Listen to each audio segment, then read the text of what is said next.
the idea of playing staccato and how it should really not feel like a disconnection from the instrument. Most students complain that the staccato gets them all kind of disorganized and detached from the piano because instead of being clinging to the piano in a legato connecting fashion, they have to release the notes. The way to bridge that feeling, in my opinion, is to use a psychological kind of paradoxical thought. And that is that when you're playing staccato, you want to think you took your legato and you snipped it. So I always go back to taking a passage that is staccato in a piece and first playing it legato. Now the best playing field for this would be a scale.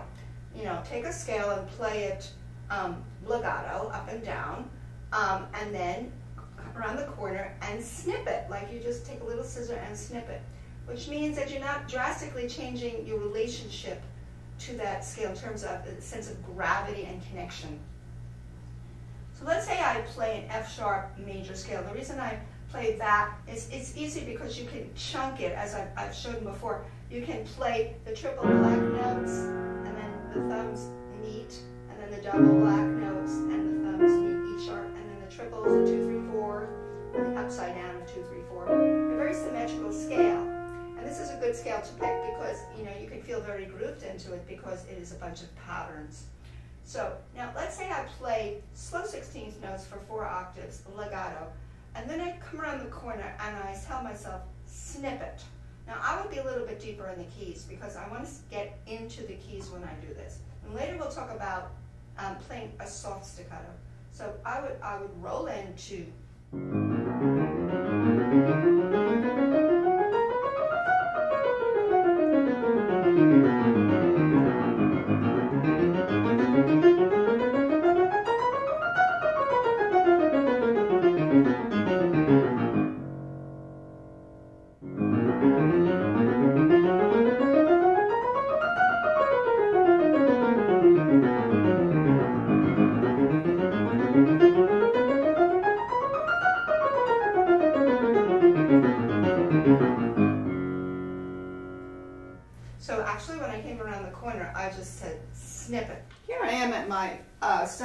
it's actually a little bit easier to navigate this piano than where I was just at my Steinway Grand. And I was demonstrating a fairly forte stream of 16th notes followed by a snipped group up and down in 4 octaves that creates the staccato. The other thing I want to mention about it is the way you shape your legato should be the same way that you shape your staccato, especially when you're doing consecutive playing from legato to staccato. So I should have mentioned that my arms are very free and my wrists are free and very relaxed. And if I don't have that, the staccato won't be good, the legato won't be good. So you're shaping everything along, and then when you snip it, you've snipped it into a shaped passage. So that's very important. Now I demonstrated a forte legato scale playing to a forte staccato. And now if you want to then do, after you play the forte staccato, a forte piano staccato, you're just thinking more fingertips. But you're not really only playing fingertips when you play piano. You always have a bigger energy behind your fingertips, or else the playing gets very shallow. And it's very much between the ends of your fingers and the piano and squeezed down. So you're always looking for the music to sort of fill the space of a room, even if it's soft, because the greatest pianists in Carnegie Hall can play the most melted and gorgeous pianissimos to the very last row into the audience's lap. So let's say I did first my stream of 16ths this way. It's going to sound different. I'm on a different piano.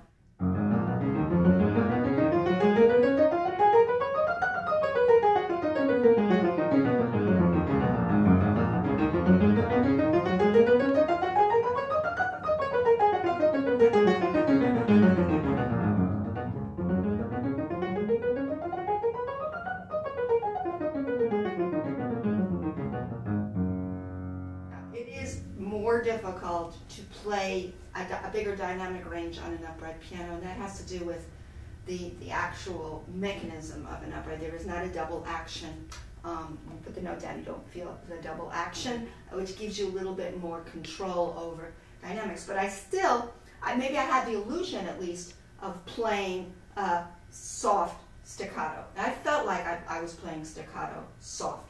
Now, there are passages in music that we can apply this to. When I played the little party, when I looked at these parallel thirds, I was dreading playing them in the Bergmuller little party. But then I said, wait a minute here, I'm just going to apply my playing field staccato idea from being a snipped legato to the passage. And they're parallel thirds. First of all, you have to have a good fingering. And the fingering is, and what I did first was I just did the correct 5, 4, 3, that's on top. You're doing 5, 3, 4, 2, 3, 1. And this is the first thing I did. I did a legato. And I needed a nice legato. But I had to establish what it feels like when I connect it and feeling smooth. Of course, you want to shape it. It's a little bit louder on the top one. Balance-wise, you want to hear the upper voice. You want da-da-da-da-da-da-da-da. So you're thinking of how you're voicing it, and you want to bring out those top fingered notes. 5, 4, 3, 5, 4, 3, 5, 4, 3. Da-da-da-da-da-da-da. Hop, hop, hop, hop, hop, hop, hop. More. So it wasn't that hard. And the piece repeats like that. Now, if you want to get it really quick, it's the same thing. Now, most people get totally rattled if they have to play anything fast. What do? Paradoxical thought.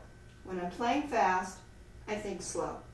Because I relax myself and I start to breathe through it and I go, so what, it's fast. I'm going to make believe it's slow and it's within my control. So, but still I go back to